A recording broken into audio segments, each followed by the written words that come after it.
Hello my dear students. So here we again come with your new sessions. Hope all of you are doing well. I know this is a very adverse situation for all of us, but every one of us has to deal with it. So let's come and let's do today's session. Come.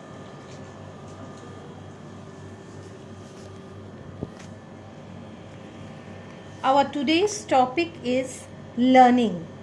What is learning and what are the models of learning? See, the definition of learning says learning is commonly defined as a regular permanent change in behavior that occur as a result of experience.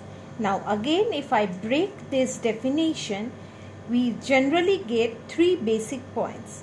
First one is a relative permanent change. Something is permanently changing. Something is permanently changing. It is not a temporary one, it's a permanent one. That means something is changing permanently. It cannot be undone again. Number two, change in behavior. Permanent change. Now what is changing? Changing in behavior of a personal, of a human being. Okay? A relative permanent change, and that change is in behavior. Number three, occur due to experience. Now, I am permanently changing. The changing is occurring in my behavior, and why this is happening? This is happening due to experience, due to some gains, due to some possession of work day-to-day run. So, learning is commonly a permanent change in a human behavior which is resulting due to the experience which we are having in our life, in our surrounding. Okay, now let's see the models of learning. Theories of learning. Theories of learning, it goes from bottom to top. At the bottom point we have behaviorism. That is stimulus response. Stimulus response means learning happening due to the stimulus response, due to the behavioral change in our attitude. Attitude I have already discussed with you. So when our behavior changes due to the stimulus, something input is being given for which we are responding, that is known as behaviorism. So behavioralism theory of learning. Next is cognitism. Cognitism means when I am changing, when I am learning due to flow of knowledge. Now student, this is the most basic and common stage of learning. We learn due to knowledge.